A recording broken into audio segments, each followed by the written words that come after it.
Hi everybody. So I'm going to answer some of two questions from chapter 5 in a video post. So the first one that I'm going to do is question number 2. Often the dictionary meaning of a word may be different from how the word is actually used.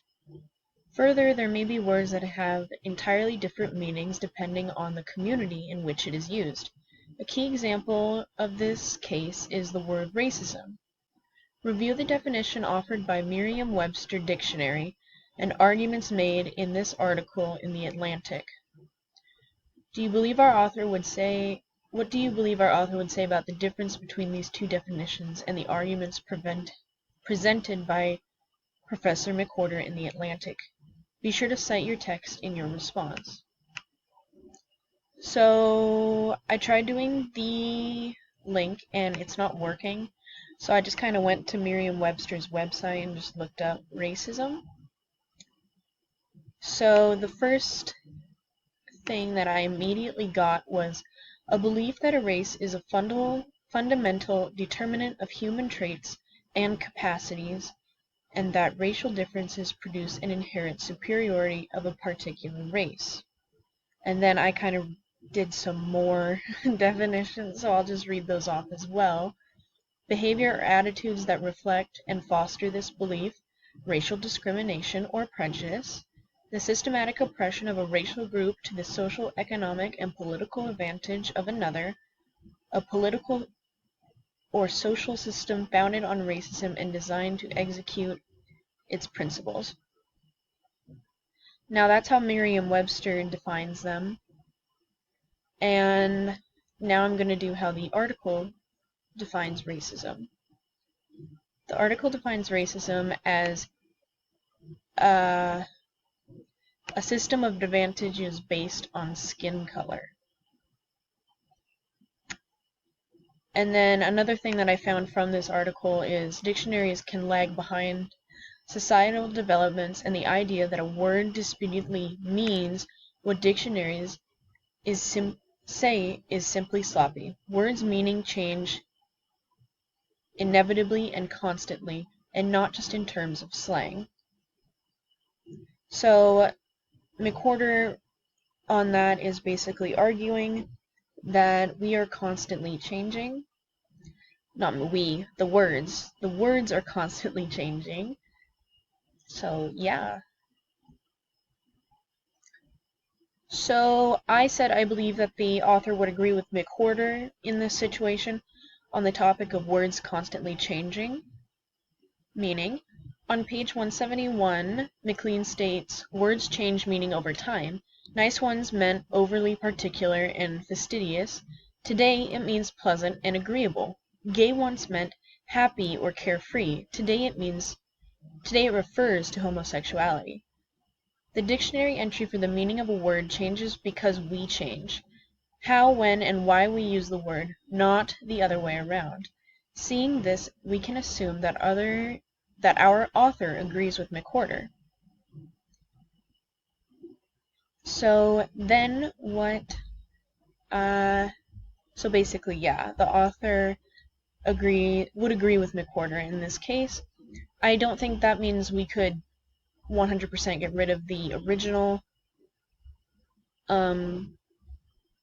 sorry, that doesn't mean we should get rid of the original definition, I think, but I do believe there's room for it to definitely improve. Okay, then we have discuss the most important ideas. This is question 4, by the way. Discuss the most important ideas the text presents as barriers to communication. Then discuss how these barriers have impacted you personally, as well as people in your life. Be specific with the types of barriers and how they work using the text, but please do not disclose names of people, etc., with whom you've had problematic communication. Alright, I can do that. So I said a big one that's important to note is slang, which is described in the book as the use of existing or newly invented words to take place of standard or traditional words with the intent of adding unconventional, non-standard, humorous, or rebellious effect. So, oh yeah, and that can be found on page 188. So I said, for an example, sometimes I was with my friend, and out of nowhere I was like, hey, as a joke, and I said, hey, you're really thick. And then my mother overheard that, and she was like, you can't say that. Well, I would say that's a generational slang thing where she doesn't really understand that I'm not calling my friend fat. I'm calling her thick, which is different. Thick is like, she got that booty, and that's nice. And a compliment. But my mom's not from this generation, so she probably doesn't understand that. So, the next one that I wanted to state was sexism. And I'm just trying to find that one, what page it's on. 189. So, sexist language uses gender as a discriminating factor. So, in my life, I've had people refer to me as girl, which I kind of hate. I just consider it disrespectful because I don't know, just so much. I'm a woman, and I'm not really a little kid, and I'm almost 20, and I'm like, please, I'm not. And it just makes me uncomfortable, so I think, yeah, kind of affects me. Maybe it doesn't affect the people around me, but it affects me. And then the other one I decided to go with is jargon. Jargon is an occupation-specific language used by people in a given profession. When we are working, we can't say, oh yes, here's where my point comes in. So at my old job, which was a restaurant, well, basically they made us try to sell gift cards.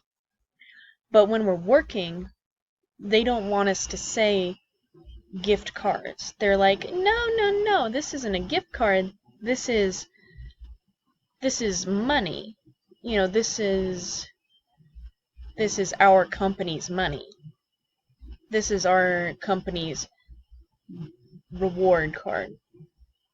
And then basically we did that because if we didn't say gift card with the chance of getting rewards, it would affect sales that we would make. So that's yeah, that was a thing. Alright, I think I only had to answer two questions. Let me check real quick. Respond to at least 2 questions from chapter 5. Okay, I did that. Alright, well, thank you for listening to my TED Talk.